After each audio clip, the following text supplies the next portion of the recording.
and welcome back. I promised you guys a second video on Jurassic Park, I keep calling it Jurassic Park, Jurassic World Rebirth. I did that in the other video too. This video is going to be a spoiler video, so if you don't want that, please go see the film. You can check out my other video if you'd like. It's pretty spoiler free to some of my general thoughts. I am going to touch on some of the thoughts and comments that I did make in that video, so we're going to kind of go full circle. But I want to start at the beginning, and I just want to talk about everything about this film that I don't like, that I had a problem with, that I had an issue with. We'll shout out a couple things that I felt they did very, very well, same as the one comment that I mentioned in the other video. But I like that this is going to be a little bit more relaxed and we can kind of go ahead and talk spoilers. It's going to be in the little title, so this is your warning. This is your warning. This is your warning. So let's get started right from the beginning. The beginning of this film starts off on another island. In my other video, I called it Discount Isla Sorna, and what I meant by that was just as how in Jurassic Park The Lost World, they went to this other island, Isla Sorna. In that movie, they then said, this is where they this is where they made all the dinosaurs and brought them to Jurassic Park. But then as you go back and you watch Jurassic Park, you're like, hold on, wait a minute. That kind of doesn't make sense, because Hammond says, I was there for the birth of every little creature on this island, insinuating that the dinosaurs were all hatched on Isla Nublar. But then now we have the second film and there's magically a second island. Isla Sorna specifically was just every kind of dinosaur that was already going to go to Jurassic Park, you know, your velociraptors, T-Rexes, stuff like that. Whereas with this film, I don't actually remember what the island is called in this movie. I don't believe it is Isla Sorna. I believe it's something else. And this is where they made mutant dinosaurs and did mutant dinosaur research. So I do think it is a Discount Isla Sorna, but for Jurassic World, because it seems like in Jurassic World, one of the big things was, you know, dinosaurs are not scary anymore, so let's go ahead and make them, I think it was bigger, stronger, more teeth. Bigger, scarier, more teeth, maybe? Because, like, people were just not amazed by dinosaurs anymore. So I guess the next step is let's mutate them. So they get to this research island. Not they open on this research island. And there are people in these suits. And they're getting ready to go into this mutant dinosaurs enclosure. Now, most of you don't know, I actually am fairly familiar with research settings. I worked at the #2 hospital in the world in their research department, so I'm very familiar with how protocols like this would typically be set up. Obviously, it's not a one-to-one comparison because these are mutant dinosaurs, and obviously we don't have that, especially at a human hospital where they're doing research. But what this looked like to me would be what I would call a BSL 3 or a biosecurity level 3, or a BSL 3, which would be animal biosecurity level 3, where you basically have to put on the whole hazmat suit, you have to have some sort of air support to go into these facilities. I myself was never trained on ABSL 3. I was trained on ABSL 2, which is not the same, but you did have to wear special PPE or personal protective equipment, which was different from my everyday work. So I can tell you that I have experience with going into facilities like this that are more locked down in the real world. We opened in this research facility, and the guy is in his suit, so getting ready to go into this containment chamber. It looks like there's an outer wall, like an outer door, and then an inner door. And then I guess there's some kind of enclosure door that we don't ever see. We're going to talk about that in a second. But he's outside. There's a woman on the inside in the same suit, in the actual suit, and like with the whole face mask on and everything, implying that they are receiving some kind of protection against the outside air, whether it be for the creature's benefit or for their own, I'm not sure. But he's eating a Snickers bar. He's eating a snack, which I can guarantee you that would never, never, never, never, never happen for anyone trained to go into a biosecurity level above your standard practice research unit. You would never do that. You would never, ever, ever do that. And anyone who was on the floor with this gentleman, if they saw him doing this, would absolutely reprimand him for this. Because this is the whole instant that sets off this whole thing. Kind of. So he's eating a Snickers bar, and then I guess, to make matters even worse, he just throws the candy wrapper on the ground. I don't know if he was trying to throw it in a trash can, I can't remember. For full context, I saw this movie a week ago, so all of this is just going to be coming purely from what I remember in this film. So it'll be a good test to see how well it holds up. So he throws this candy bar down, and it's just like fluttering around on the floor. And they do their little sequence, 3, 2, 1, they both unlock it, and that unlocks the outermost door. This would be pretty normal. Even in one of our other facilities, we had to go and do air showers to kind of blow off anything, microbes or whatever on our skin before going into this other facility. In the place that I worked at, we did have a protocol for how to enter those showers, the air shower, making sure the person in front of you has fully stepped out, the door has fully closed. There are procedures in place, so the 3, 2, 1 is not abnormal. That would be something for security reasons. They do their thing, they enter, the candy bar just kind of like flows in. I'm thinking that they're saying that it is some kind of vacuum seal or has something like that, which just kind of carries it in on like the air current, I guess. So then they go in, the ladies talk, the guy's like, do we have to? And the girl's like, given something about 100 milligrams or whatever. And then they step forward to go into the second door. This is where we run into problem number 1, the Snickers problem. Because the candy bar was like, I want to come too. So they step in, which how did they not see? They're in like a white room. Granted, they have a face shield on and it's orange. But it's a candy wrapper. You would see something blowing around.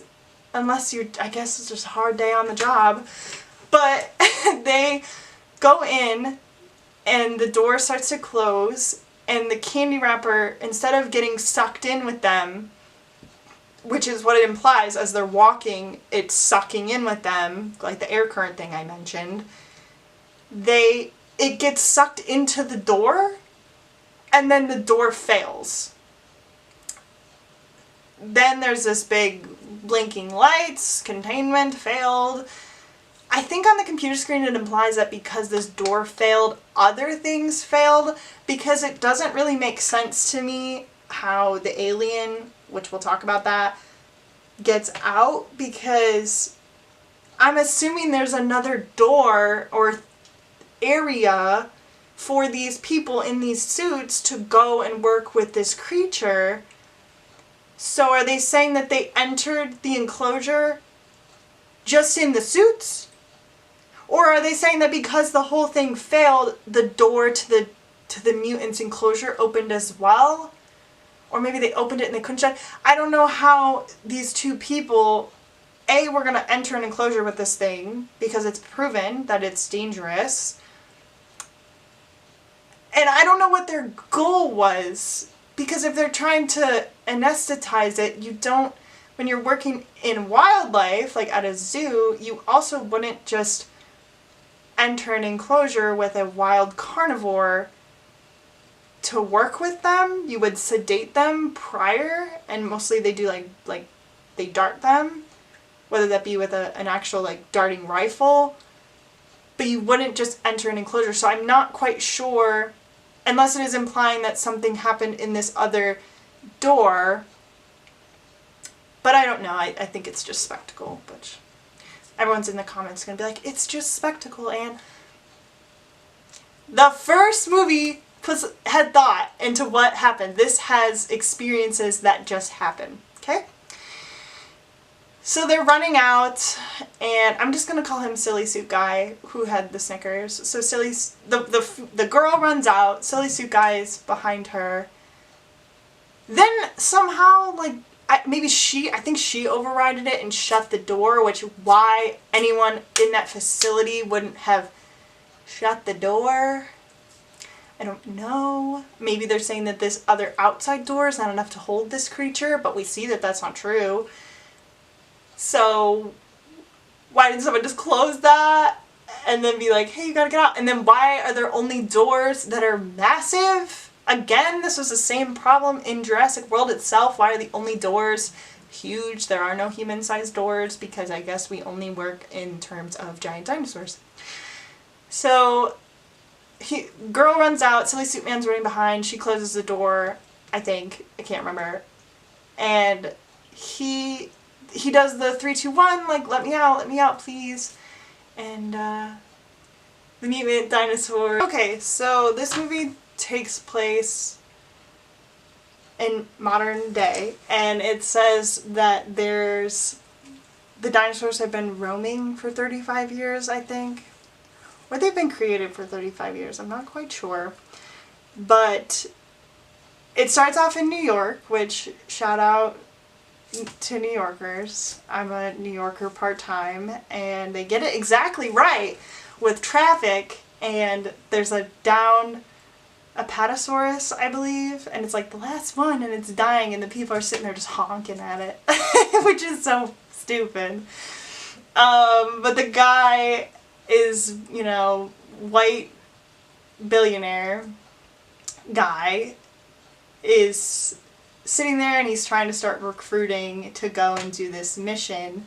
So Scarlett Johansson ends up in his car, and, you know, they end up talking, and I guess she wants to get out of debt or something. I don't know. I don't know what the vibe is with that.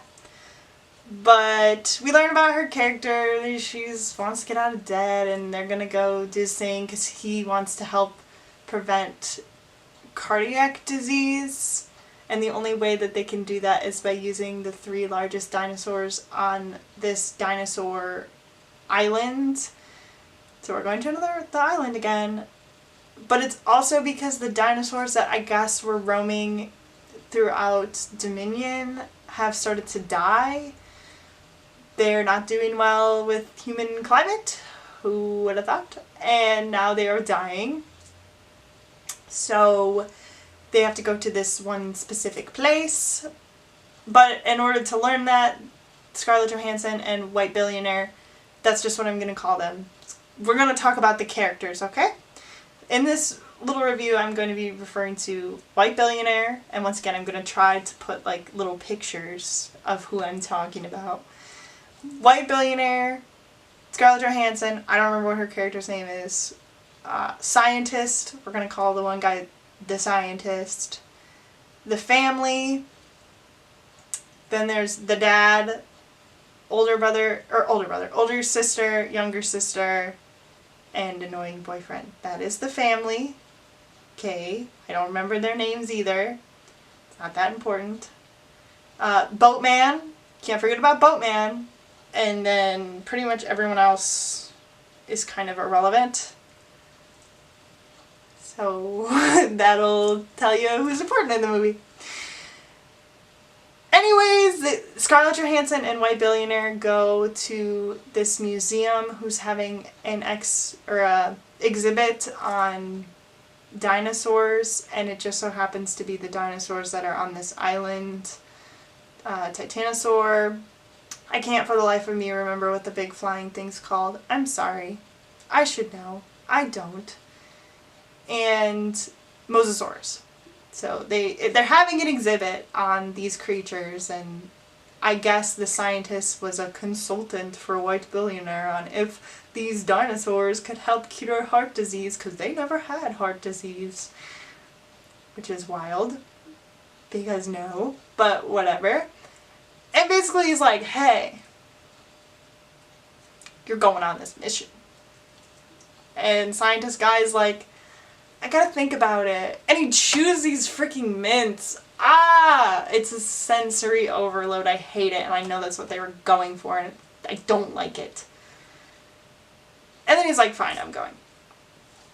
So everyone of the main three, all on board. He, woo-woo, haha, we're going on a dinosaur adventure. But you gotta have a crew to go to this place, which is, by the way, illegal. You can't go there. So I don't know, again, why these places are restricted and you can't go there, but magically, somehow in Jurassic Park 3, you can go and do, what is it, parasailing? Whatever that thing is, that they, hang gliding? Not hang gliding, that's not right. Whatever they're doing in Jurassic Park 3, magically boats can take them there. They can go here, but they shouldn't. They shouldn't do that. But they do, they go, I don't even know where it is, that's the thing, I can't even be like, they go to this place. But they don't. I don't know where, but they go and they find Boatman and his crew, and they're like, we're going here. But it's illegal, so don't tell nobody. They get the boat, they get on the boat, they start explaining how they need to get blood from the three biggest dinosaurs, air, land, and sea, which is comical to me, but that's what they need. And they designed these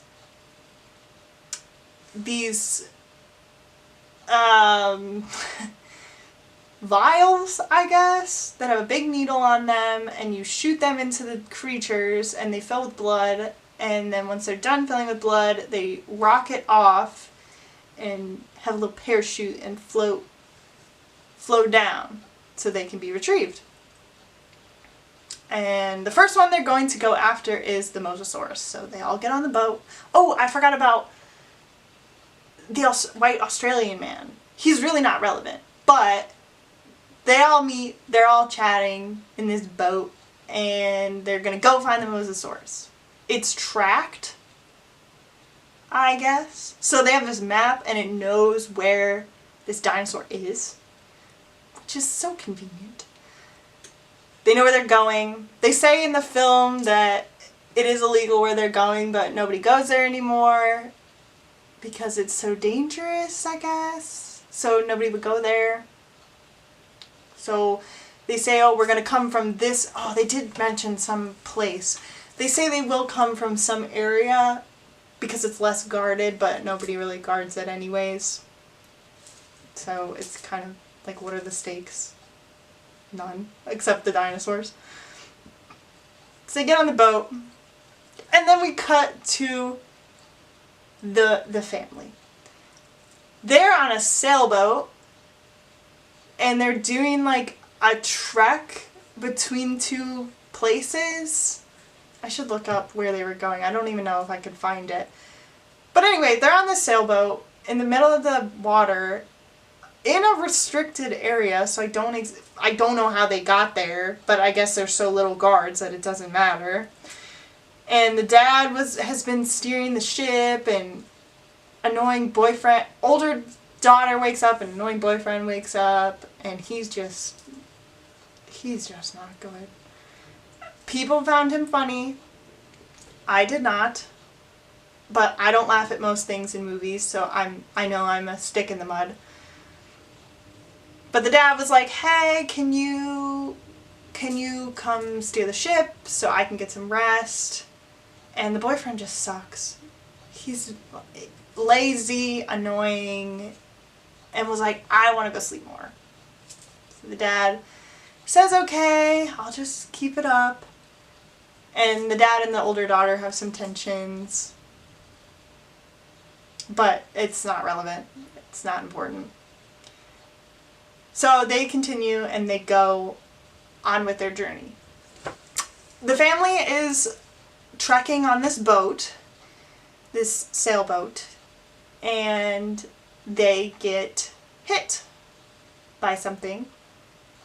Well, actually, the older daughter says, off of this side of the boat, there's these weird fins. I've never seen these weird fins. Which, I think the dad said they've been doing this like every year over summer break, so I don't know how they've never run into a dinosaur when the dinosaurs are chilling around the equator in the exact same place that these people are. But, whatever. Never seen these things before. Ocean's a big place, though. I'm not gonna negate that.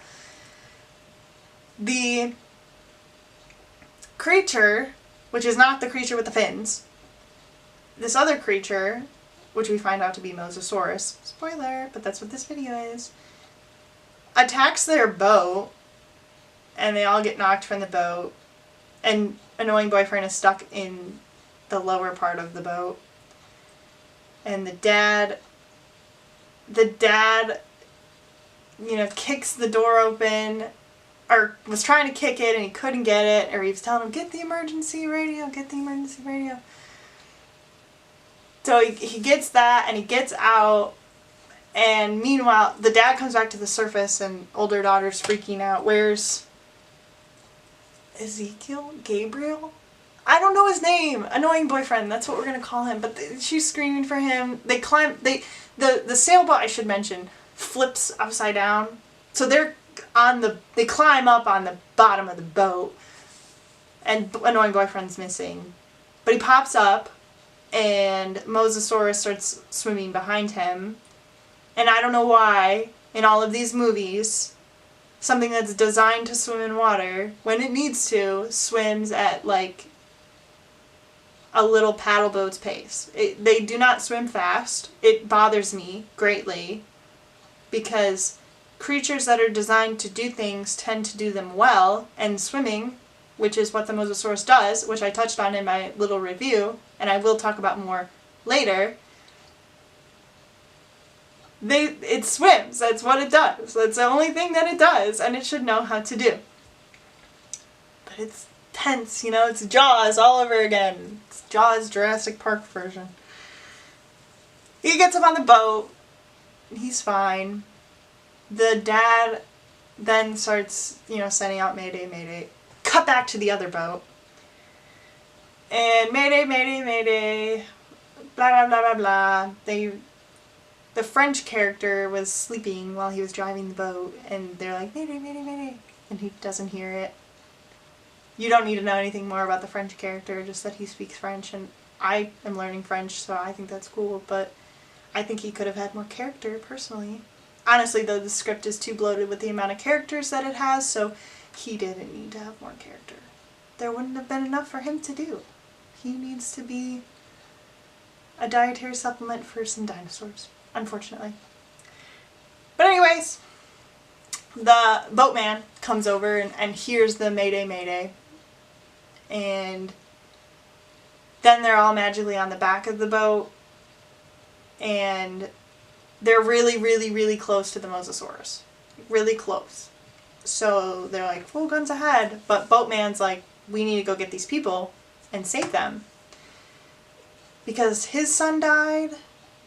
His son died. So he feels like it's his mission to do good. I don't think they said that they have kids, so I don't know that he was pulling on the you need to save kids, but just so happens there are kids there. And he was like, we need to go save these people. And Rich Billionaire was like, no, we don't. We're in illegal waters. We don't need to do that. Because he's Rich Billionaire. And a line that everyone sees coming, the Rich Billionaire is like, this is my charter. And Boatman is like, this is my boat. So they turn and they go. And they go and get the family. Get them on board. And they say, hey, we're going to this island, and there's there's a little town there, or a little village, and we can get you guys, sent back home. Which is cool. Because they're still going to this island. And they're still going to hunt the Mosasaurus. The family catches wind of this. And it's like, what are you doing? And they're like, smoke screens. Don't worry about it. Don't worry about it. Older daughter sees the fins again, same ones as before, and says, oh my gosh, those are those fins that I saw before the thing attacked us. Those are those fins. And they all jump into action, and the family says, you're hunting that thing? That's the thing? We're going to go hunt it? After it just attacked them. And everyone on the boat's like, don't worry, it's fine. It's fine. It's completely fine. Oh, one thing I forgot to mention. I forgot to mention that what I said in my other review was that it was very jarring for Scarlett, like, they would have emotional moments. They would have emotional moments that felt like whiplash. Because one of those examples would be on the boat. It was nighttime. I'm pretty sure it was before they got the family. It could have been afterwards, but I'm pretty sure once they pick up the family, things start moving pretty fast. Boatman and Scarlett Johansson obviously know each other. They've known each other for a while. They're friends in this adventure, and they have a little emotional moment of how Scarlett Johansson lost people, like someone close to her on the last mission, and she couldn't go to her mom's funeral because of the work that she does. Boatman decides to tell her that she needs to live in the moment. She needs to be present and not do what she does, and he needs to not do what he does. But he's gonna do it anyways. So what was the point? I guess to tell us that she's sad when people die. Another thing that happens on this, on the boat before they pick up the family is Australian Man. He was showing, or opening the case that has some sort of injectable, I think, and it has to do with the neurologic stuff, if I remember correctly, which I probably don't. Basically, you shoot the dinosaurs with it and it will kill them, and Scientist Man goes on this whole thing about how that's the worst thing ever, and you can't do that, and it's a sin. I think the Australian Man was like, what, are you going to tell me it's wrong to kill a dinosaur? And Science Man was like, no, it's a sin. And that was like weird. That was a weird moment in time. Not super relevant. What do you think? They're gonna go to this island with these dangerous dinosaurs and not bring anything to protect them? That was like pretty much the only character development on the boat. I guess actually, except Scarlett Johansson was sitting on the back of the boat crying, and Scientist Man comes out. There's like tension there.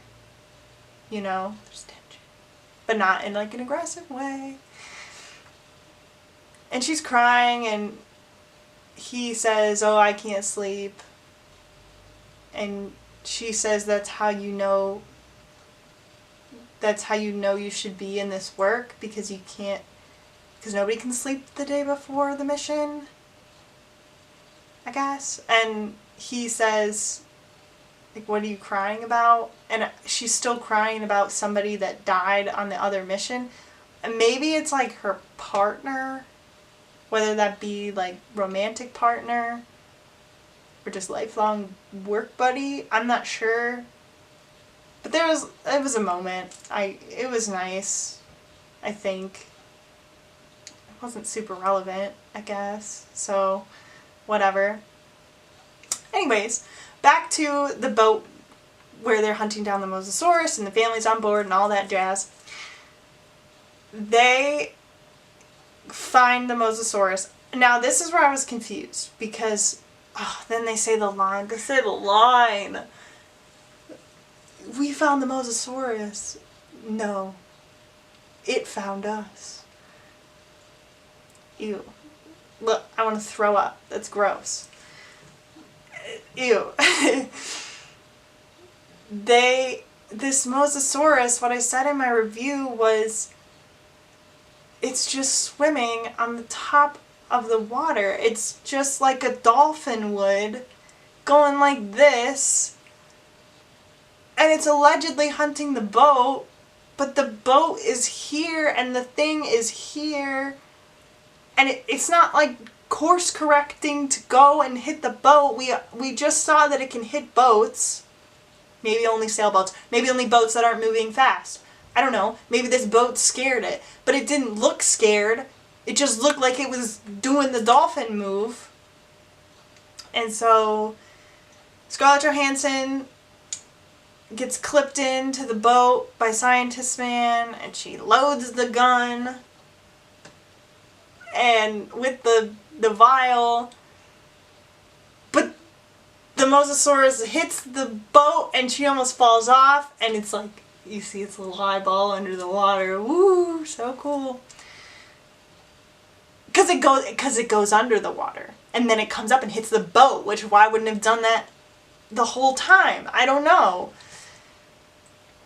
Fires the shot, gets the blood, it fills up the tube and it rockets off, and Boatman goes running to the back of the boat and catches it somehow. When both objects are moving incredibly fast, I feel like if it shot off a parachute, they would have to turn the boat around to go get it. And I don't know if it would sink. I'm not sure. I don't know, but whatever. They get the vial. They put it in a special little case, and then the fins show up. And that's when the older daughter's like, the fins, oh my gosh, the fins. Then the Spinosauruses are the fins, and they show up. Spinosauruses are one of my favorites, as you know from the last video. And they're cool, they're swimming around. This is when the scientist is like, it's mutualism! Because the Mosasaurus and the Spinosauruses are hunting together. Wow. That's cool. They're hunting this boat. And they start attacking the boat. Australian man starts shooting them. So of course, he's got to be the first one to die. Because you don't shoot dinosaurs. The dinosaurs don't like that. They're coming after you. He's like holding on to the door and ripped away. Not very cool death scene, be honest. It's one of the weak ones. Especially for Spinosauruses. It's cool. The girl, the younger daughter, they rock into the boat and the boat starts to tip and the younger daughter slides, and maybe they were climbing up on it and pulling it down now that I think about it. She's like holding on to this railing, and the dad slides down and his foot gets stuck, and it implies that his leg gets pulled. I don't know if it's dislocated, I'm not sure.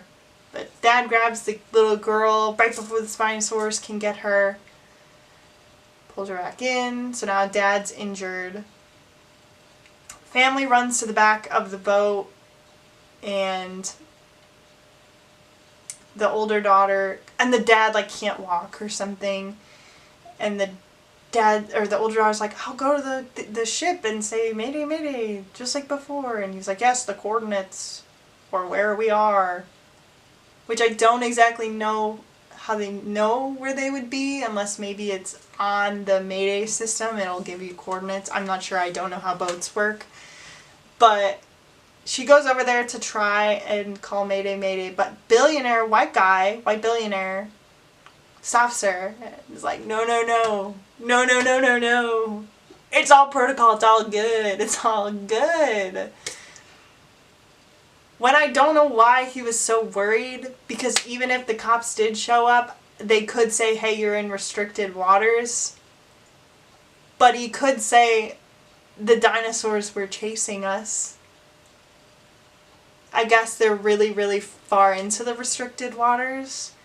But I'd be throwing that out there. I'd say these dinosaurs were chasing us. We were minding our own business. This family set out, mayday, mayday, mayday. Their boat got attacked by a dinosaur. We went to save them. We're trying to move away, and they started chasing us. That's what I would say. But white billionaire, no. He is not like that. So they start driving the boat towards the islands because the mosasaurus can't swim in shallow water. But it kind of can, because they go towards the shallow water and it slams their boat into the rocks and the boat gets all messed up. Oh, literally forgot the most important thing from the other scene. White billionaire, the boat gets all jostled. The older sister slides towards the end, like the outside. I'm doing a bad job describing how boats work. And she's like, please save me, please. And white billionaire's like, no. And she falls into the water. And then the family on the back of the boat sees that she fell off. And annoying boyfriend grabs a thing, a little, kind of like a life preserver, and jumps in after her. And then the other part of the family jump in the water. Scientists and Scarlett Johansson are strapping a bunch of stuff to their equipment so that it will float. Meanwhile, the boatman's just trying to man the boat. As one would. And he's saying, like, they can't go in the shallow water, it's fine. But then they can. And so everyone starts jumping overboard. And they do that. And Mosasaurus just kind of like chills out and leaves. And the boat flies onto the land. But Boatman's not hurt. Not a scratch on him. Boatman's just fine. His ship's burning and freaking out, but Boatman's fine. So don't worry.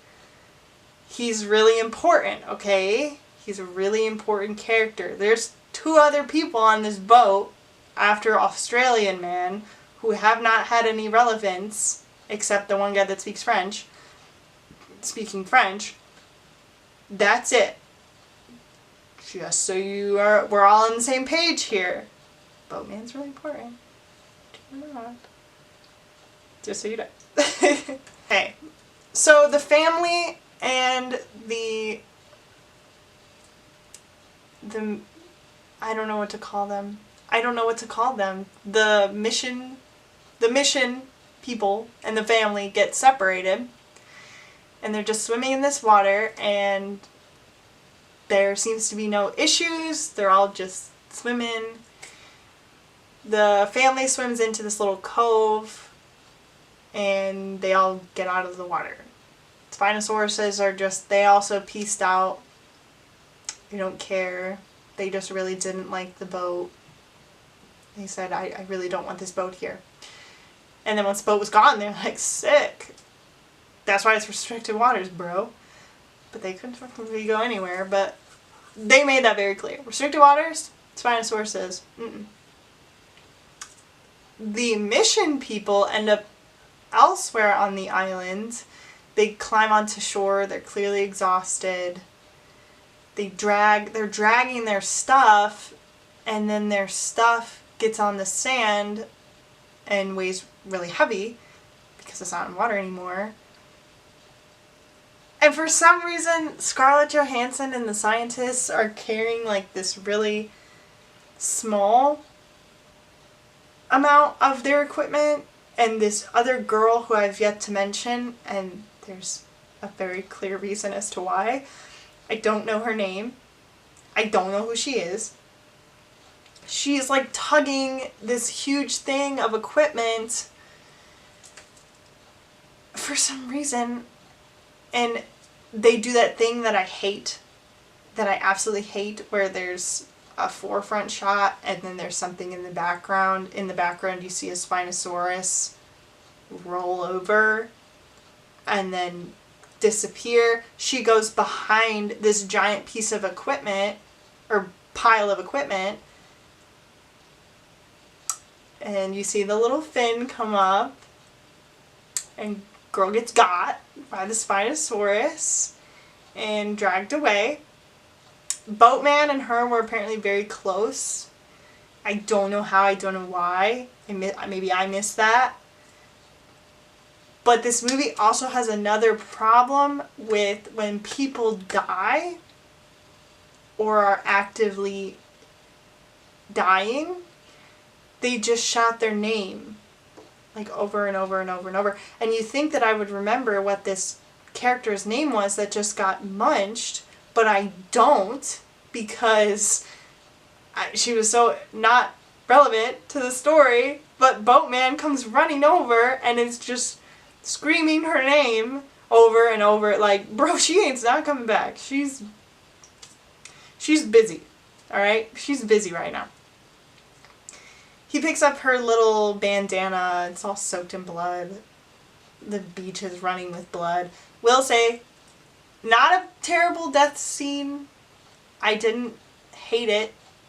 Australian Man's was terrible. Hers was like, it was fine. But Scientist Man starts freaking out and saying, we gotta leave, we gotta leave, we gotta leave. They're amphibious. So they're part land, part water. We gotta go, we gotta go. And so they do. They take some stuff and they start working their way towards the jungle. Scarlett Johansson says that she has a backup plan, because she always has a backup plan, where a helicopter will come to the island at dawn, I believe, and circle the island for 2 minutes. So they have to be at that little village thing so that they can get picked up by the helicopter. But they only have a certain amount of time to do it. So they start trekking through the woods. I think that somebody acknowledges that there are mutants. I think it's white billionaire, who says, oh, they did mutant experiments here. And Scarlett Johansson's like pissed, because she's like, you didn't tell me everything about this mission. Which he really should have. And wouldn't they know? Wouldn't people know that this island was evacuated and there's weird stuff over there? I just feel like when Jurassic World itself failed, all this stuff would come to light of what happened. Maybe not though, research facility, a little bit under wraps, we'll give it a pass. But they're trudging through like a swamp, and there is a thing in the water. Once again, things in water never act like they really live in water. They take this thing, or they're trucking their stuff along, and it's just falling. I have no idea what it was, so if anyone knows what it was, feel free to tell me, because I don't know. But they move their way along. Nothing super interesting happens. It just kind of builds up tension and suspense, which is good for one. I'll say I'm glad they didn't have somebody just get like yeeted underwater. But then they stop, and Scientist Man delivers his speech from the trailer where he says survival is a long shot. And it starts by him saying how intelligence is not necessarily a necessary thing for life. Like, it can be a con, I guess. And how there's so many years, and we've only been here for so long, and we think we're so smart, but we're not really that important, and survival itself, like, things will go extinct, and survival itself is a long shot. Like, will we really be here that long? I don't know. And white billionaires standing in the water like a stupid idiot. You're in a swamp and you don't know where you are. Maybe get out of the water and get on land. Everyone else was on land. He was just chilling in the water like a weirdo. And eventually the creature does something in the water, and he's like, whoa, I gotta get out of the water. Yeah, really? Ew, that's gross. But that was that scene. It was fine. Again, like, who cares? Like, whatever. Scarlett Johansson also doubles down. She says, we are here, we're completing the mission. We are finishing the mission. We're going to get the blood samples from the big land Titanosaur, and we're going to get it from the flying dinosaur. Or the flying pterodon, or whatever it is. We're doing it. So they are still doing it. It is not an evacuation mission at this point. It's mission as planned. But that is the mission people. That's what they're up to. They're going to go find the Titanosaur. I don't even know if I'm calling it the right thing. Titanosaurus. I don't know. And they're going to find the big flying pterodon. We'll jump back to the family because it does jump back and forth between them. Nothing really interesting happens right away. Annoying boyfriend makes a joke about how when old people purchase their bed, do they realize it's going to be their deathbed? Because that's how he feels, that he's in his deathbed. Funny, I guess. I don't know. Dad's like over it. I'm over it. I'm with the dad. I don't know. They start traveling. They find these big pipes, and he said that the mission people said that this island was run off of geothermal energy, so that all these pipes must lead to where the little village is, so they might as well follow the pipes. But my question from looking at the pipes was, how does he know which way they're going? I'm implying that it would be the one way, but there was some writing on the pipes, but it didn't look like it would say, hey, go that way. But also maybe he thinks that if they've come from this direction, they probably should just go in the other direction, but I don't know how you would know. I don't know much about geothermal pipes though, so maybe I'm wrong. Then the little daughter finds this tiny dinosaur and starts to want to interact with it, but they shoo it away. And I think she reconnects with it again, and she feeds it Twizzlers. That's a big thing on the boat. The annoying boyfriend kept wanting to eat her Twizzlers. Which, as I say that, it sounds gross. But I really mean the strands of Twizzlers. And she started feeding it to the dinosaur, and it loved it. And she names it Dolores. Okay. It's tiny. It's cute, I guess. They end up camping out or napping because they're tired. The dad sleeps, and he tells annoying boyfriend, oh, I'll watch the fire. Which, I don't know how they lit fire, but they did. Maybe they know survival skills. I'm not sure. And the boyfriend, a growth moment. I got this. I don't know that I would see it as super amazing. Last time he said he was going to go sleep again, the boat flipped over, so maybe he just assumes he should just start watching out. But whatever, I know they're trying to go for growth, character growth. The dad says how grateful he was that he jumped in after her and how he didn't even think about it. They had a nice bonding moment. The boyfriend gets insecure, I guess. You don't really sense this in his character. Maybe it's just a muted trait, I guess, that he just has insecurities about why the older daughter is with him. And they try to have an emotional moment of how you shouldn't speak bad about yourself. Other people will speak bad about you. You don't need to do it for them. And then he comic reliefs again saying, I'm gonna go pee. So annoying boyfriend gets up, to go pee. Irritated. The annoying boyfriend gets up to go pee, and in the background again, there are raptor-like creatures coming to get him, and instead of, I don't know, being one of the apex predators and being good at what they do, they creep. They creep. And they're creeping in the background. And then the big flying pterodon comes down, and just as the dinosaurs get ready to jump, it grabs it and it pins it to the ground and flies off with this raptor. And I guess the other raptor was like, oh, I'm getting out of here. And he's still peeing this entire time.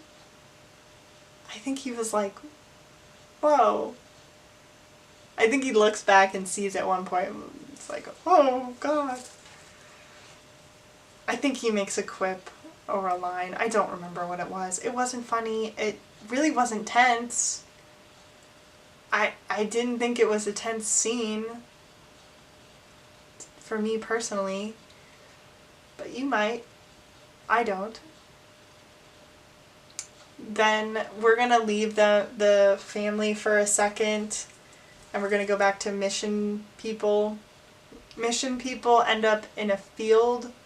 Well, I should talk about, they do another freaking forced perspective shot of a river, and they're all trudging, not in the river, but alongside the river, or it's like more like a stream, I guess.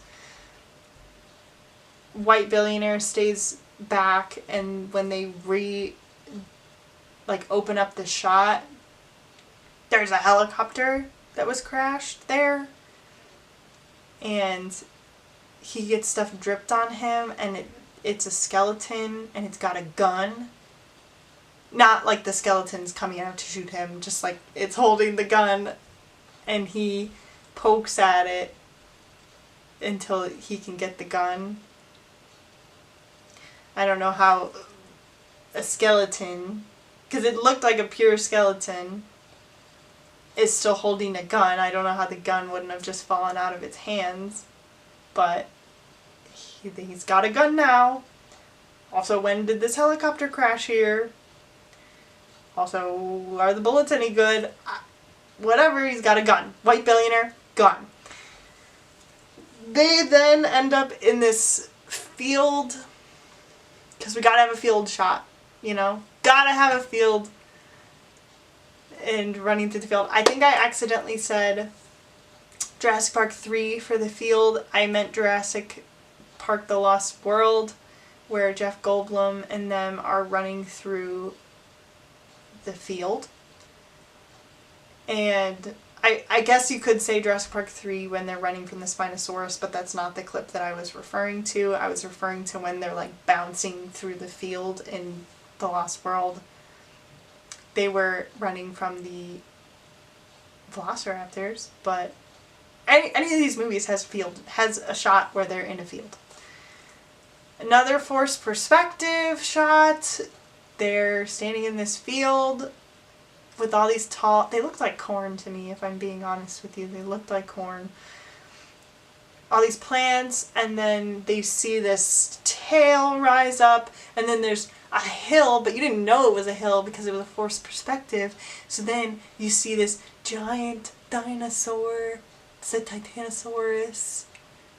And there's magically a bunch of them around, and they need to get a shot at the Titanosaurus because that is the largest land creature. Scientist guy runs up to it and touches it, and he starts to cry. I should mention he's never been by any dinosaurs.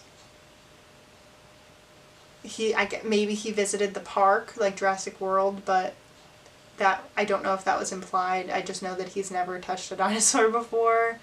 So he starts crying. Scarlett Johansson shoots him. Shoots not the scientist. She shoots the dinosaur, and they get the blood. Some people are saying that there's a mating scene in this movie. I don't think that's the case. If anything, I would say a courtship for the dinosaurs. They do kind of like rub their heads on each other, and the one that I would presume to be the male like frilled his little neck frill. But it's nothing crazy. So to go back to the family, they're still in the jungle and they're following this river in these pipes, and the father tells the oldest daughter to go across this little river to get this boat. Now, I told my mom this boat was in this little shed, and my mom's first question is, how is this young lady going to get this boat from inside this shed by herself? And you have the exact same, a good question, a valid question. I don't know what they were thinking, but she goes across the river and climbs up this little dock and goes over to this shed where this boat is. But before she can get there, there's a dead, I think it's a Parasaurolophus, and a Dilophosaurus jumps out, and sticks its little frills out, just as we've seen in the past. But it runs away because it gets scared of something. Well, another forced perspective shot again, because she's standing there and on a closed bank on the same side of the river that she's on, a T-Rex rolls over and is just snoozing in the grass. So she runs into this little shed and is going to go try to get this boat. Now she ends up finding an emergency raft in its boxed up kit. So it says, inflate on land, and emergency inflate, or it'll inflate by itself. So she starts dragging this giant box with this raft in it. And I do not see her grab any paddles or anything. There were paddles on the wall, but whatever. Drags this thing out, inflates it, and it blows up. It, inflates itself as an emergency raft would. And it's another one of those forced perspective shots. They just did one. We're doing one again. And it's in the trailer, and I might just drop the clip back in here, even though the trailer, whatever. It blows up, and the frame kind of closes in on the raft because she pushes it in the water, and then magically the T-Rex is gone. Which to me is hilarious, that we think that the Tyrannosaurus Rex, who we've seen in every single one of these films, would sleep through someone dragging a giant raft box on a really old wooden deck. If we think the Tyrannosaurus would sleep through that, why? That doesn't make sense. But she inflates itself and pushes it in the water, and I guess the T-Rex decided to roll over and then get up and go get a drink from the other side of the embankment, because she gets in the raft and starts paddling with her hands. And as she's paddling, it's drinking, so I guess the thought is that it doesn't realize that she's in a raft because it's drinking, so I guess it only hears itself drinking. I don't know. But why would it hear nothing? I guess maybe it's deaf. I don't know. Because it doesn't make sense. Then the family gets in this raft. Magically, there's paddles now because the boyfriend and the dad are paddling. It sees. The T-Rex knows. Now it knows that they're there. And so it starts coming after them, and they get in the middle of this river. And this movie does a throwback to the original Jurassic Park book, because this is a scene from the book with Lex and Tim. I believe they're also in a raft. They're in the middle of the river. It's running. The T-Rex is like running after them, and they're like, oh, we're good. It's not going to be able to get us. And it starts to swim. And it swims like a crocodile. I think, though, in the book, when it's swimming, they said its head and its tail were up, like how you would look at an alligator or a crocodile swimming. Whereas in this movie, it kind of dives its full self into the water. I could be remembering that wrong from the book. But this is an attempt to shoot a shot from the book. Tell me why we're not just doing a remake of the original movie. How the book went, I don't know. I guess we're just going to sprinkle in little shots. They do this really often in these movies, where they'll take an aspect of the book and just plop it in one of these older films with no context, unless you're someone like me who's read the books. So then you're like, oh my gosh, that is totally from the book. But you wouldn't know that unless you read the book.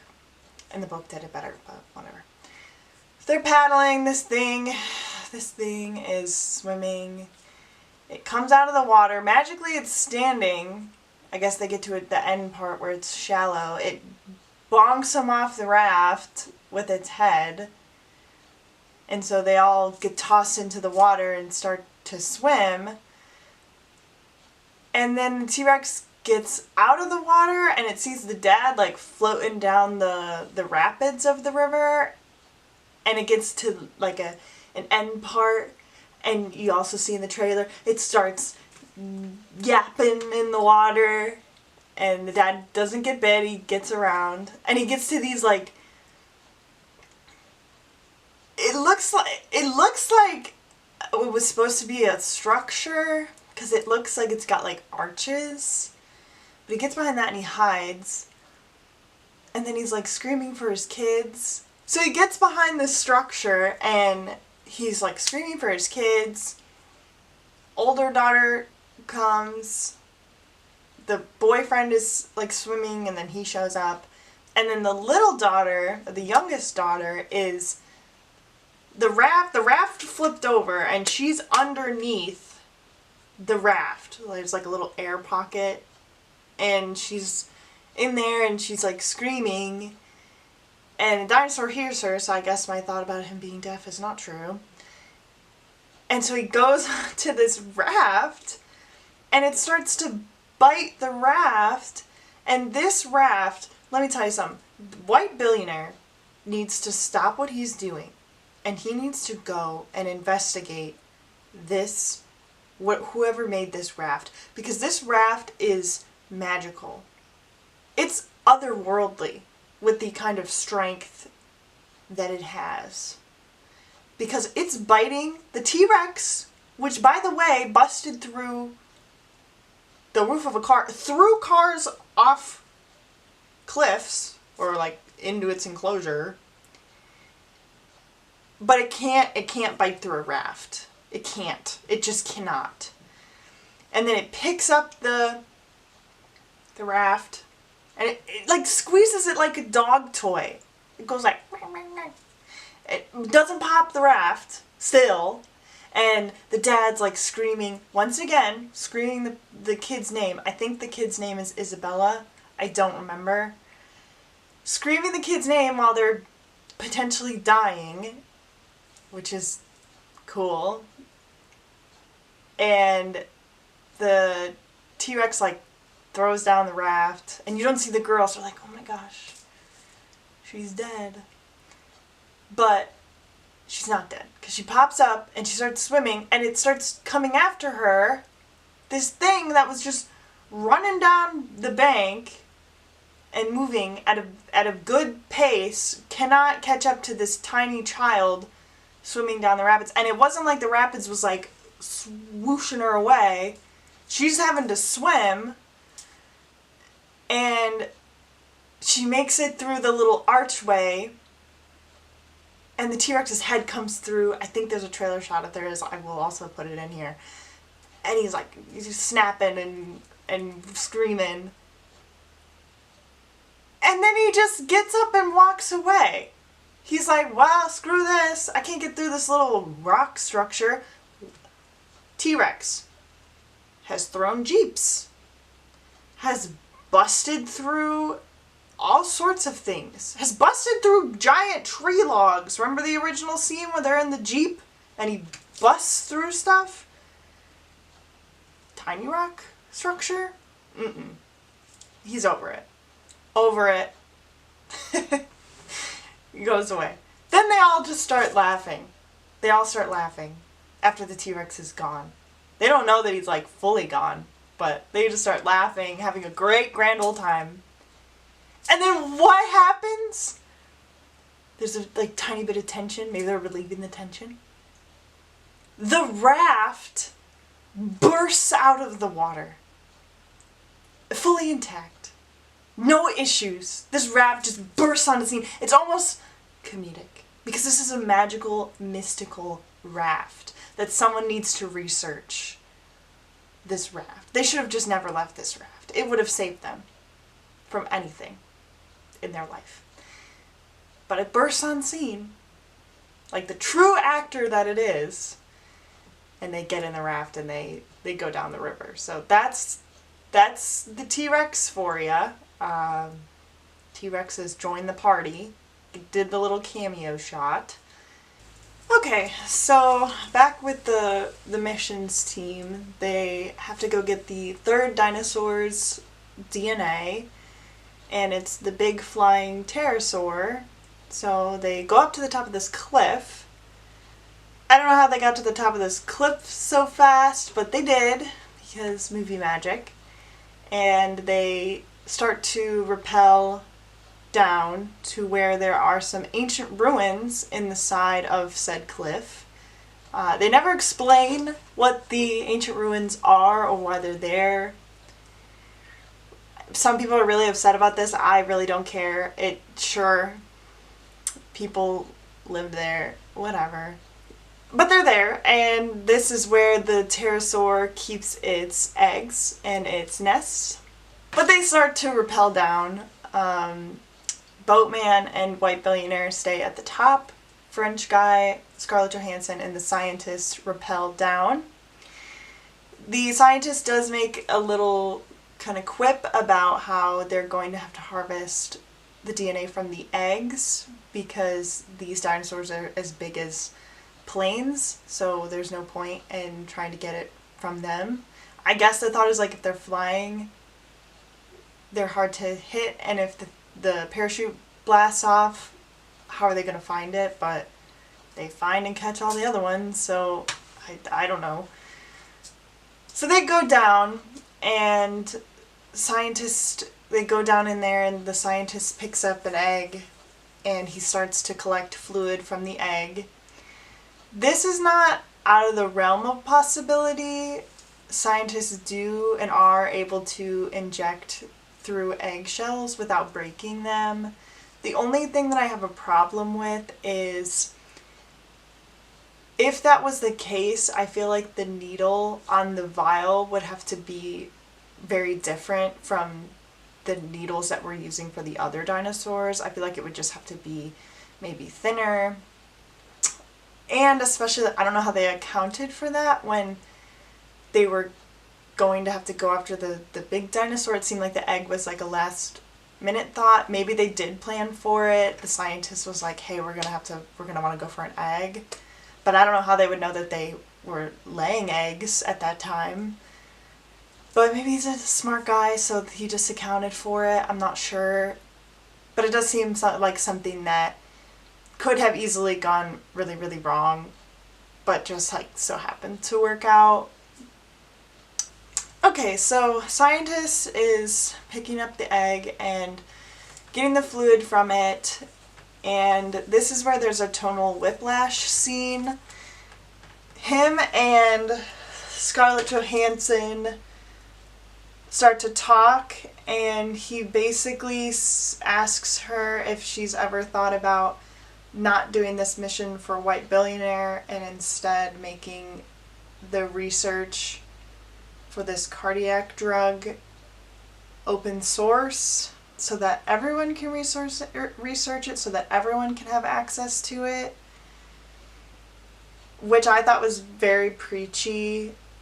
The other scene that he had about how, you know, being the smartest species doesn't mean that you're doing the smartest things, I didn't think that that was too terrible. I think that in the context it worked pretty well. In the scene, like, it wasn't a bad scene or anything, but this I feel like was very preachy, because it was of my understanding that the white billionaire's company is the only one who's thought about doing this type of research. And I'm not saying that other people wouldn't be able to establish it and come up with the same idea, but it just seems unlikely that this company that's put in the preliminary research to figure out what to do with these DNA samples, which we're going to talk about that in a second, the DNA samples. It just doesn't make sense. Like, once again, I know what he's going for and I know what they're going for, but it really was just, why? Like, it was just not it. If you had a problem with them doing this, why don't you just not be involved? I don't know. It just seemed very virtue signaling to me. And, like, you're trying to get stuff from an egg of a dinosaur, maybe not the time to be having a long, like, heartfelt conversation. Maybe just get in, get out, and talk about it later, I guess. Like, no, that was weird. I didn't like that. So, they, as anyone would imagine, the adult dinosaur comes back and isn't super thrilled about her nest being raided, so she starts attacking them. And French guy they told to, like, go outside before this and start, I think he was anchoring their lines, but he was just beating something into this rock and making, like, a ton of noise. It almost seems like that's what called the dinosaur back, but I can't confirm that. And so they start getting attacked. French guy throws something at the dinosaur, so it starts going after him. And he's like, pull me up, pull me up, pull me up. And he starts getting, like, repelled back up to the top. Very, like, so slow. So slow. You would think if he was like, get me up here, get me up, like, they would both start trucking it, but that was not the case. Another death scene, because French guy had very little character, so subsequently I don't really care about him. No offense. But it was gruesome, I guess. He was, like, in his mouth, and you watch him, like, pull the string, like the rappel line, and it breaks. So that was interesting, I guess. Scarlett Johansson, and Scientist, I think his line was attached to the French guy, or it got derailed. He gets launched out of the ruins. Scarlett Johansson grabs his line and saves him. The vial gets pinged around, as these things that are glass often do. It does not break, and it ping, ping, ping to this rock surface, and it's, like, almost about to go over this really, really big cliff. But Scientist guy's, like, swinging to it, and Scarlett Johansson's like, it's gonna break, the line's gonna break, it's fraying. Big Dinosaur gets distracted with Boatman and Rich Billionaire up at the top. I don't know why it didn't come back down. I don't know where the other dinosaur is. So there's not a ton of tension for Scientist and Scarlett Johansson, except that their line might break. He swings to the rock. His rope breaks. He's trying to get the vial, but he's, like, holding on to these rocks. And then I'm so over it. Then he falls.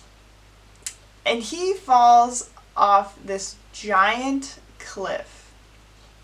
giant, like, it's high up there. It's a high cliff. It's not a small fall. And he hits all these branches on the way down and slams into some water. He's fine. He's fine. He tries to grab the vial and it blasts off with the parachute, and so it ends up next to him on the bank of the river, and they all, rich billionaire and white guy, and Scarlett Johansson rappels down, and then they like run to him, they're like, "Are you okay?" And he's like, "I feel great." He should be like broken severely. But he's not. He's completely fine. Doesn't even look like he has a scratch on him. And he just fell what seemed to be like at least a small building, if not way more. But he's fine. He's totally fine. So now that the mission team has captured all 3 of their DNA samples for the biggest water dinosaur, the biggest land dinosaur, and the biggest air dinosaur. So I have a big problem with the whole reason for this mission. We talked a little bit about the cardiac stuff.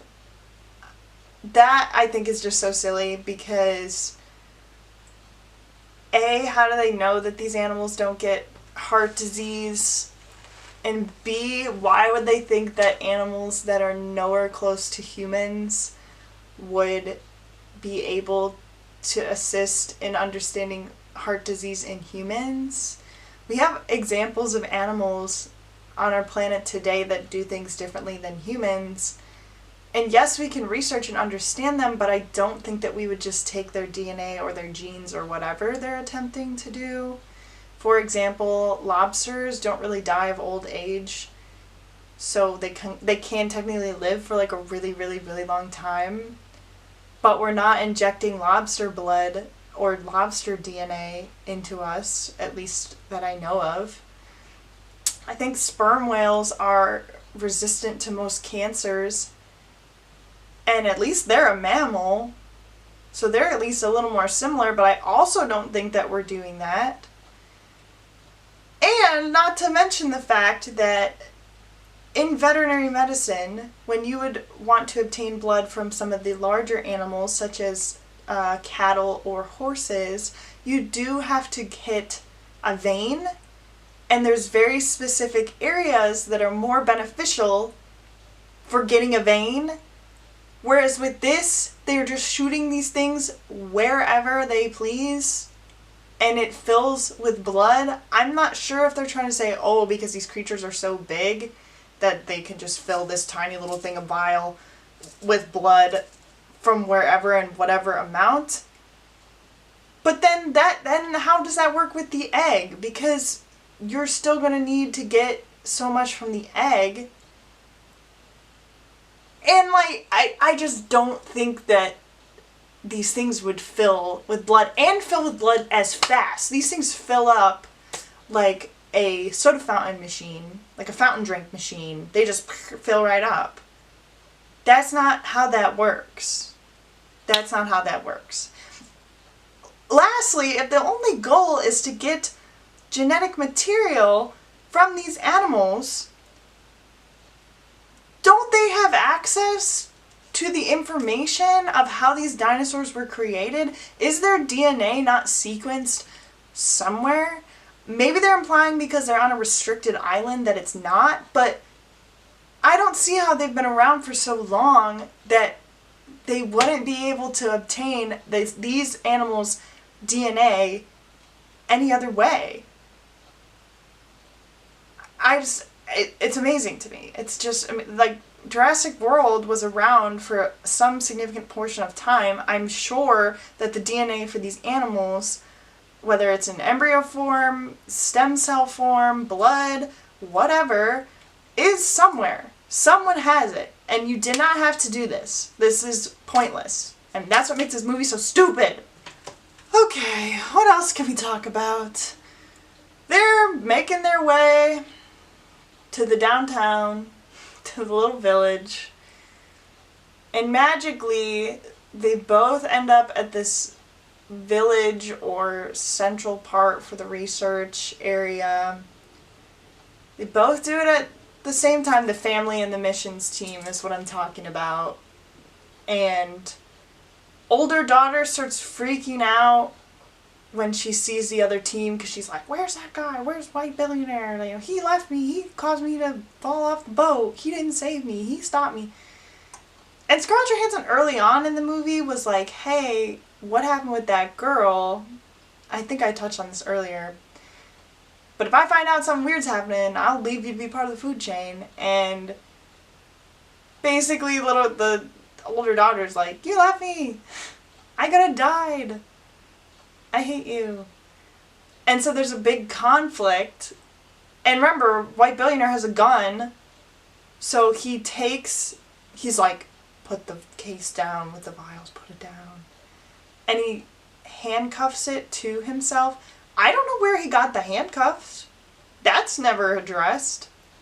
Who is he supposed to be handcuffing in this mission? Or were they just laying around? Was it from the ex-security people from the research facility? I don't know. But there's handcuffs, and he handcuffs himself to the case, like just to his arm. And he's like waving the gun around. And then we get to the mutant section, because the mutants have not really been present, because normally it's just the regular dinosaurs doing regular dinosaur things, and we can't have other regular dinosaurs anymore. We have to have mutant dinosaurs. And the first ones to show up look like little dragons. They look like raptor pterodon dragons, and they look really funny. They're like small little dragon things, and they start hunting everyone because they're all together now, so they all split, and the family runs into this convenience store to escape this dinosaur, and it starts coming after them, and they're barricaded in and trying to keep this little dragon out. Rich Billionaire goes underneath this big ATV looking thing, just as how Chris Pratt did, because the dinosaur starts walking, and he's like, like this, just like in Jurassic World, because once again, every single shot in this movie is a shot like something else, except for sprinkling some mutants every now and then. And then Scarlett Johansson's just like hiding behind a pole for the convenience store, because that'll work. Just hide behind the pole. No one can see you. The little dragon is pretty persistent about getting into the convenience store after the family. So it eventually does. The convenience store is flooding, which is also a little weird because it's flowing down this drain, and I know that there would still be higher volumes of water depending on how much water is coming in, but it seems like when they're filming it, they kind of are a little willy-nilly with how much water is leaving the convenience store. It looks like at random points it's like higher, lower, whatever. Which it's not a big nitpick, it's just like whatever. Little dragon starts walking around the aisles. They do the same thing from Jurassic Park, which is why I think it is fair to compare this to the original film, because they do so many things that are reminiscent of the original film. If they didn't want me to think about the original film, they wouldn't do things that make me think of the original film. Make sense? Makes sense. Okay. So it's like going around just like how the raptors were in the kitchen in the original film, and they're like, the family's like, creeped behind this one area. The little daughter gets separated, and the raptor thing, the dragon, starts running after her, and she hides in a fridge. Just like how the one Emmy was hiding. It's a little different, but still. It's actually like a combination of that scene. Like, remember when the boy runs into the fridge, and then the raptor runs after him? And then remember when the girl was like getting in that thing? It's like she was getting in a thing, but it's also a fridge. It's like both. I can't find her in the fridge. It, like, looks right at her. She's, like, covering the window with her coat. I guess these things don't smell. They randomly can't hear. They randomly can't smell. They randomly can't see. This is what... I think these mutant dinosaurs need some health care. Same thing with the other dinosaurs. They just randomly can or can't do things. It's kind of sad. But it goes away, and then she slips out, and the dad notices that the water is going into this drain. And the dragon dinosaur's walking down the aisles again, and it kind of does the toe touch. If there's a trailer shot, I will also put it in. It does the toe tapping thing, like from the original film, and squishes a product placement of something. I don't care. And magically it goes to look around the aisle, the other aisleway, just like the one scene. And they're magically in the drain already. Drains are freaking heavy. I don't know why whenever there's a drain in a movie, people are just like hulking, like picking them up and swinging them around. Those things are heavy. They're made of like metal, but they're down there now, and the dragon thing goes in after them. But that one doesn't go in after them. Or maybe it is that same one. Eventually Scarlett Johansson is underneath the ATV with Rich Billionaire. And Rich Billionaire just decides, like, I'm gonna go in the ATV and drive it. I don't know what made him think that the ATV would work. It's been sitting there for Lord knows how long.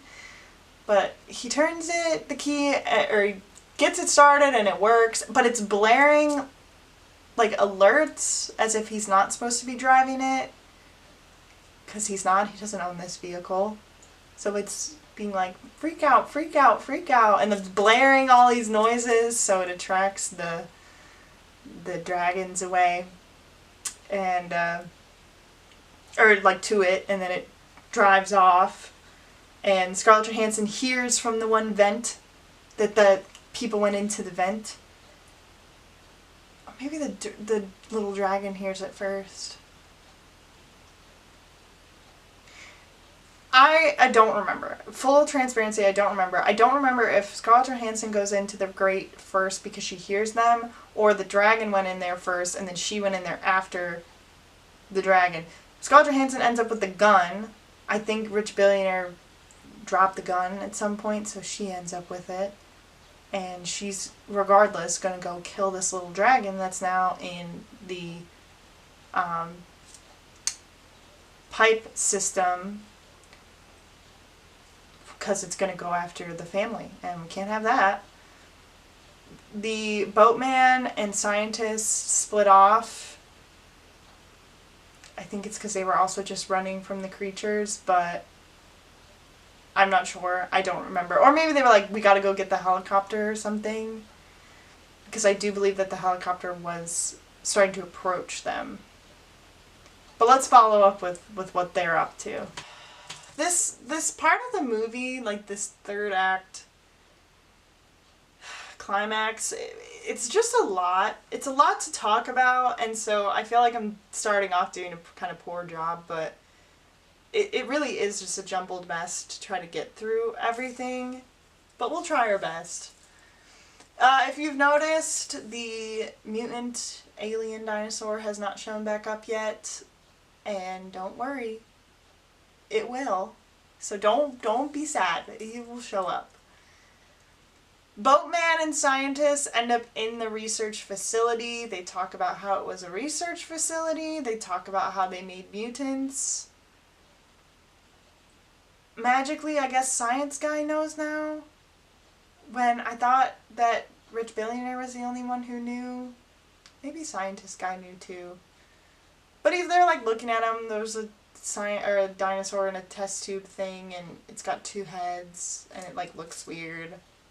Reminds me of Jurassic Park 3, when they also went to that one research post, and there were dinosaurs in little tubes, but whatever. Then you see the D-Rex which is what the alien thing's called.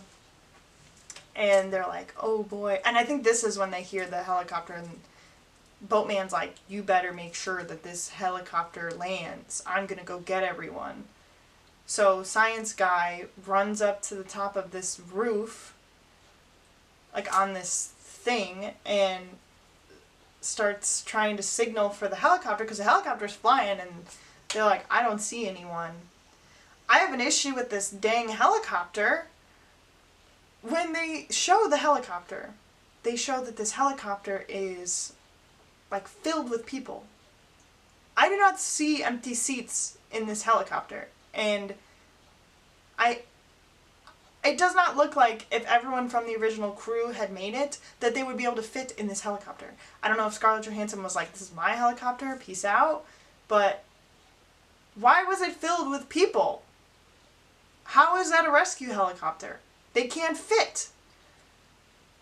Whatever. They're flying around. They're like, we'll just start our 2-minute thing. And then seems like a minute later, they're like, oh, don't see anyone. Gotta go. Gotta blast.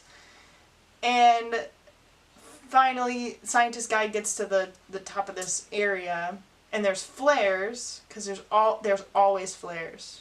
Anytime someone needs a flare, there's a flare in this movie. Believe that. He shoots the flare gun, and the helicopter person's like, oh my gosh, wait, there's a person. So they turn around, and it gets really foggy, like really foggy. And that's a clue. That's what we call a clue. Every time it gets foggy, guess who shows up? The D-Rex, the alien.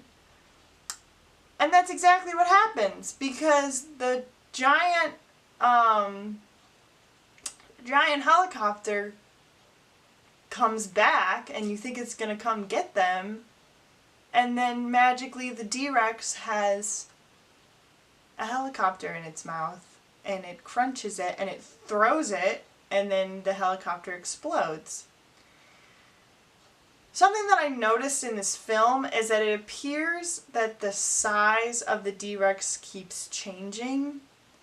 Because the helicopter looks minuscule in this thing's mouth, but I swear when we see it at any other point, it just looks like a big dinosaur. It doesn't look like something that could fully crunch a helicopter in its mouth.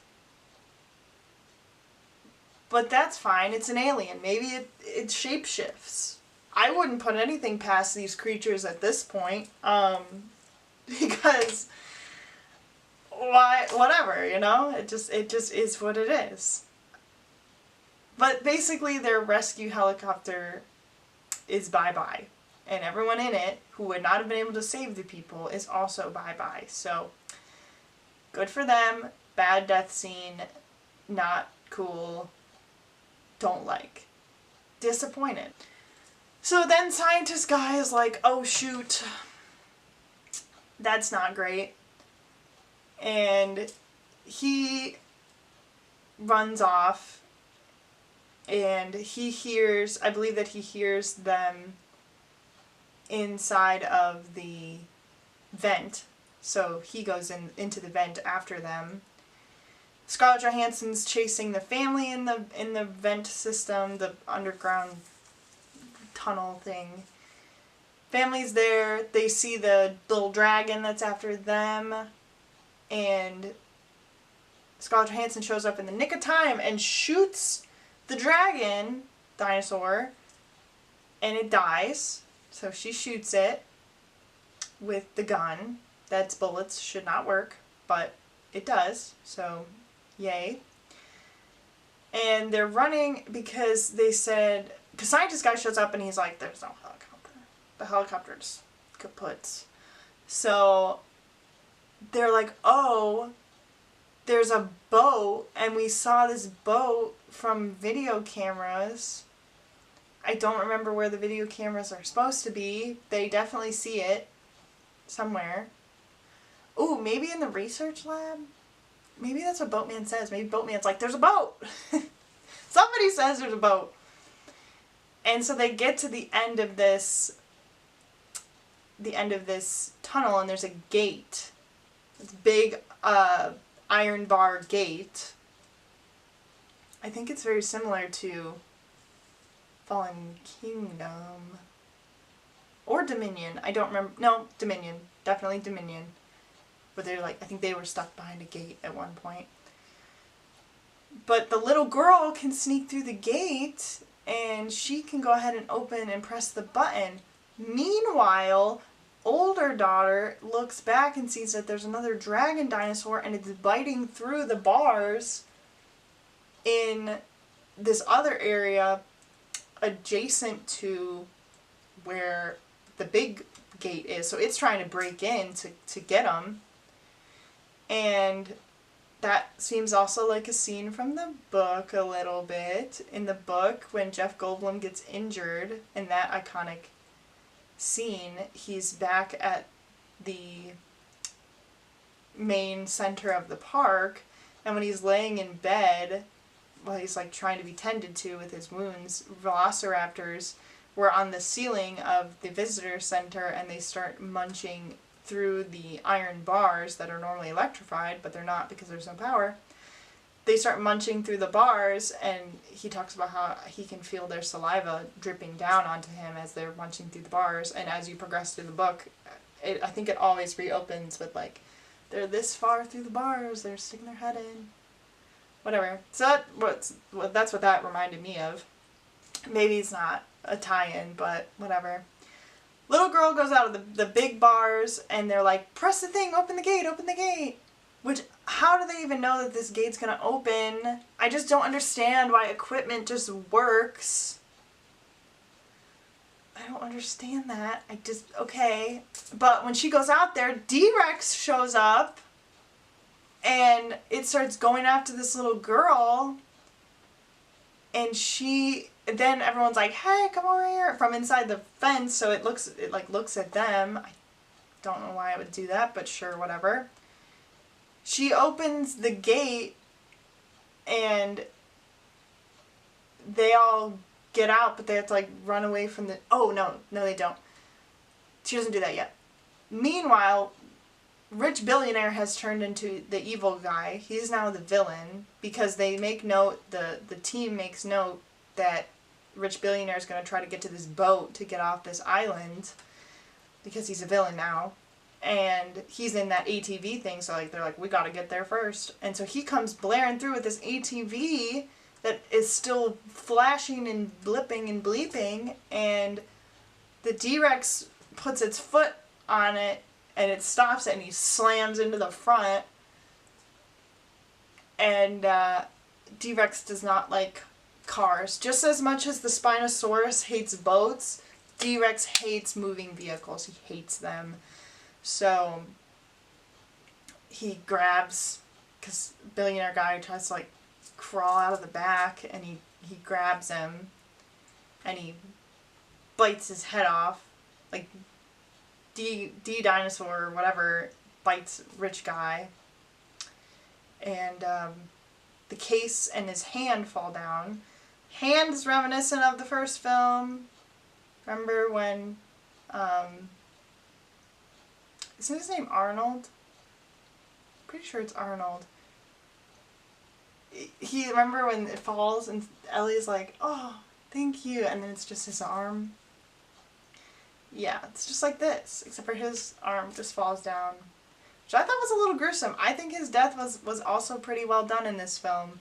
Not amazing, but hey, I'll take somebody getting any day, I guess. It keeps it interesting. But D-Dinosaur gets distracted. They open up the little gate. Everyone gets out, and they close the gate so that the dragon can't come after them. And D-Dinosaur's a little bit busy because he was munching on Villain Guy. Scientist Man picks up the case with the arm attached to it, and they're all starting to run for this boat.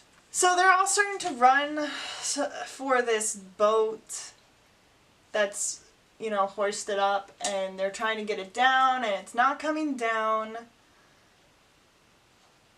And the D-Rex is again coming for the little girl, and Boatman decides he wants to save the little girl, so he lights a flare and he, leads the D-Rex over to this other side of the dock where this boat is, and Scarlett Johansson starts screaming his name again, just as before. Like, whenever someone dies, they're always screaming their name. Except White Billionaire. No one screams his name. But it's because he's a villain. He's lighting a flare and leading it away, and he's like, go save the kids, because his kid died. So this is like his redemption arc, even though he didn't do anything bad in the film, so I don't know what he's being redeemed for, but this is his redemption arc. He's going to sacrifice himself with the dinosaur. And so Scarlett Johansson starts beating on the chain to get the boat down. And, the boatman jumps in the water and starts swimming away with this flare. I don't know why he doesn't just throw the flare, because then it would be more reminiscent of the first film, when he's got the flare. Whatever, it's fine. It seems reminiscent of that scene, but who cares? Because even Ian Malcolm's like, get the kids.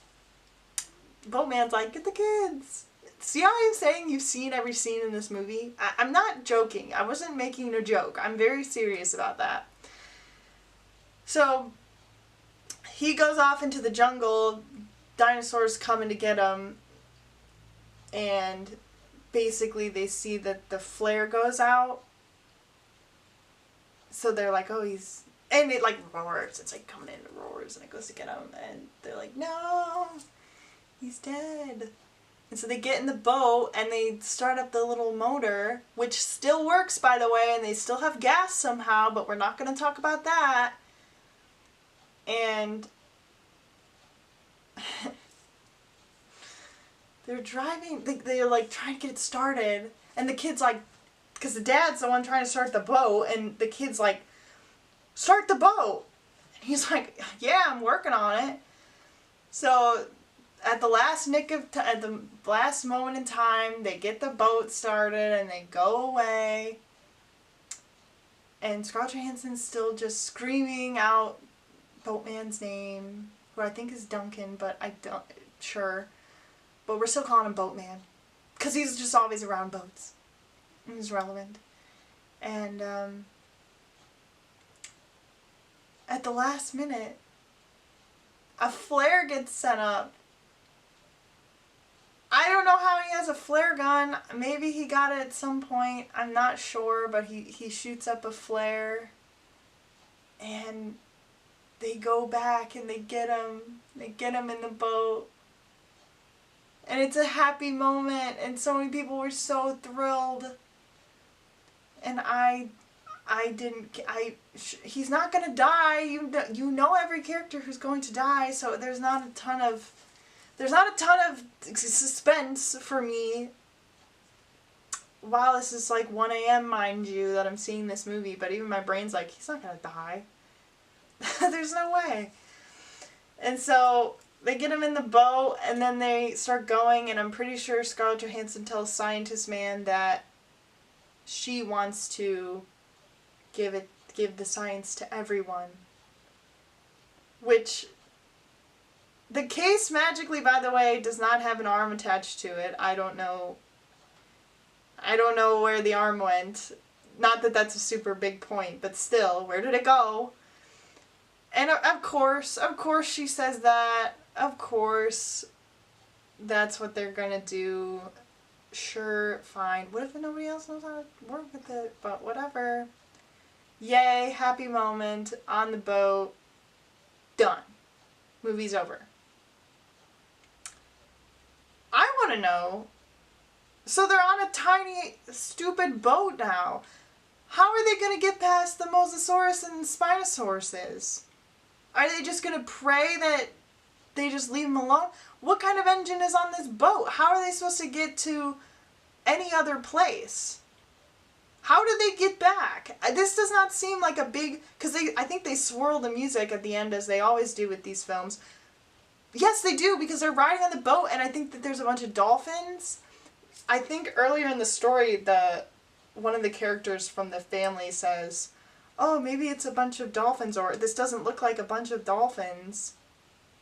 But now there is dolphins, and there's so many dolphins. So many dolphins. So it's like they swell the music.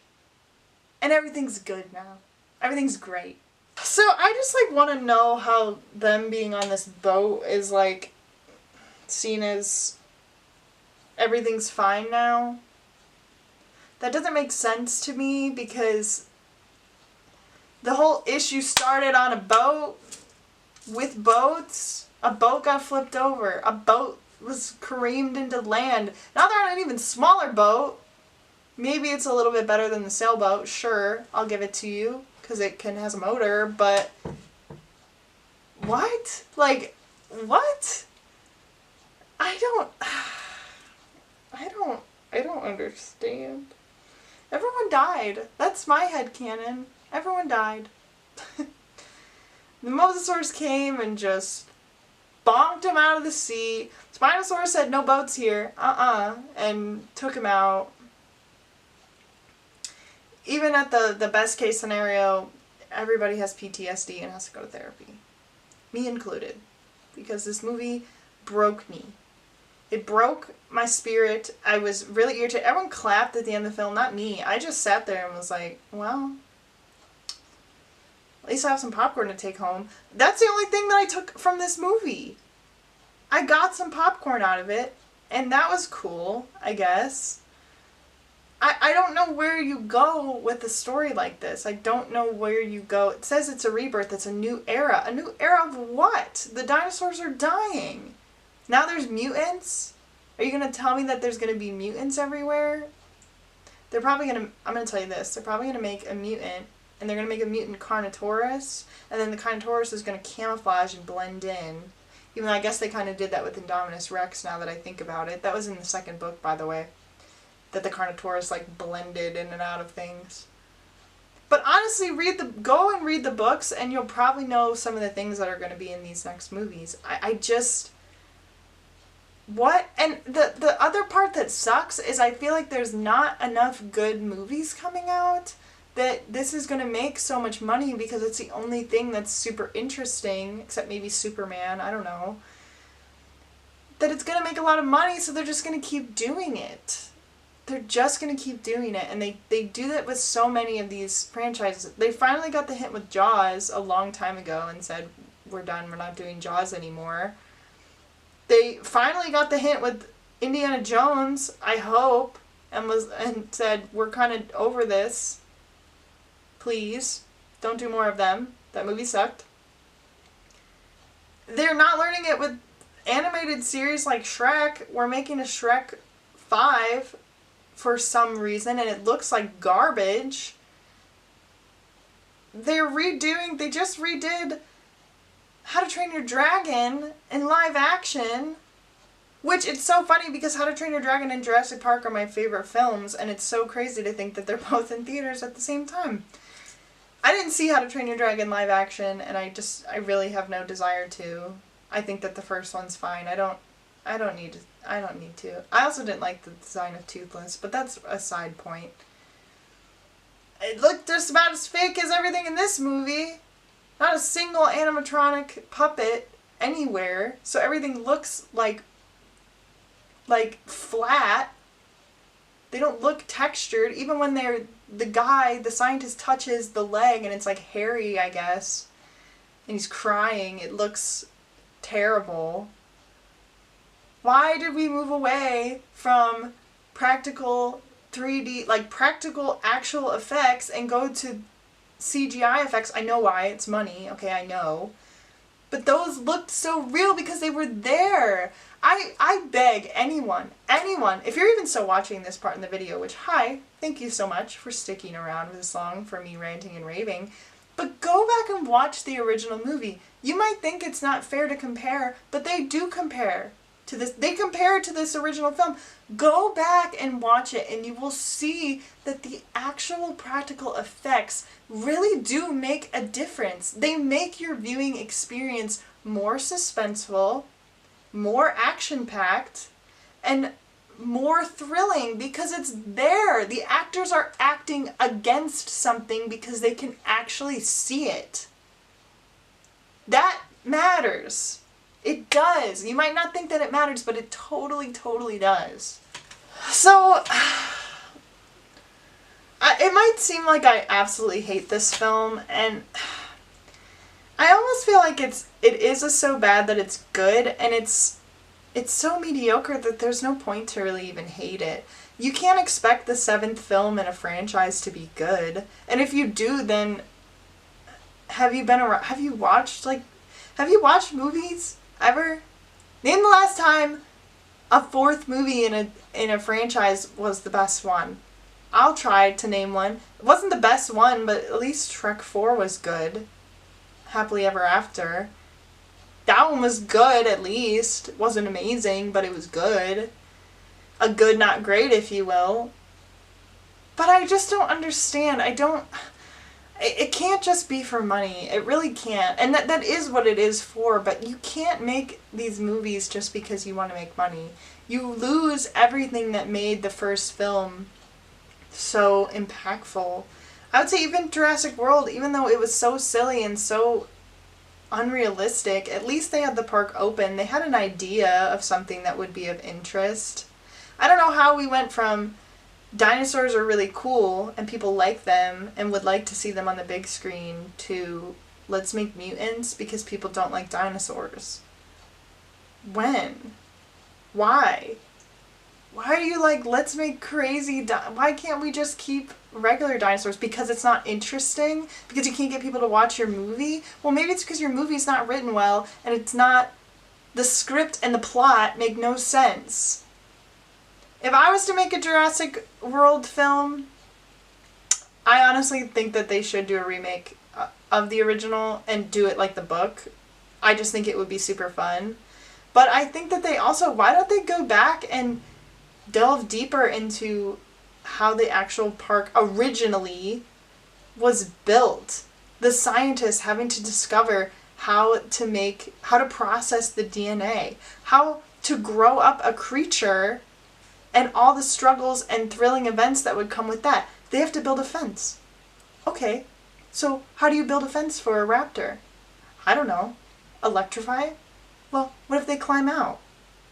Because they had it covered in the original film. How do you think that they learned to do that? How do you think they learned to feed them that way? Remember when the cattle was like, and put in there? We had them attacking the fences. That would be cool and interesting and provide context into how something like this would actually be in real life. We don't have to have these spectacles that are over the top and ridiculous. You can take aspects of real life and make them interesting. You don't have to always take these crazy outlandish ideas and run them into the ground. And maybe my idea only sounds interesting to me because I like the different aspects of science, but I just feel like it would be more grounded. I don't want to see an alien head-looking dinosaur. I want to see an actual dinosaur. And I want to see an actual animatronic. Is that hard to ask? I don't know. Well, if you stick all the way to the end of this video, I'm super, super appreciative. I know it was very, very long. I had lots to say about this film because I really do think that it's just a jumbled mess. And hopefully you were able to get something out of this. I'm pretty sure I'm done making these videos. A two Jurassic World Rebirth 1 and 2 for me seems pretty good. I know when to stop when I'm ahead, so they should take a page out of that book.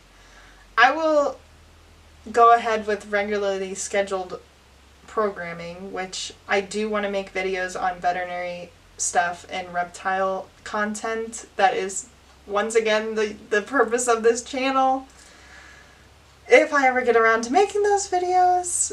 But I hope you'll stick around for that. Feel free to comment anything that you think about this movie or any of the movies. I would love to read what you have to say. And like this video, share it, subscribe to the channel, all the good things, all the things that the annoying YouTubers say. It feels so weird. Yeah, I appreciate you tuning in. That's it. Bye.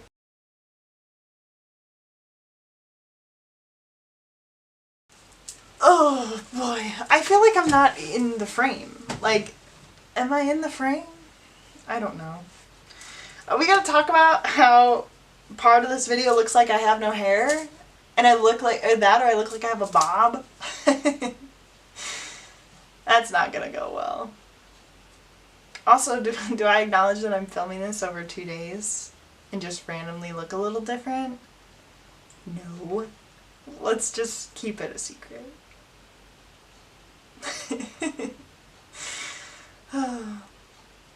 This video is gonna be so long. No one's gonna watch this video. Only a crazy person is gonna watch this video. I'd watch this video. That's why I'm making it. Oh gosh. Well, that's a wrap.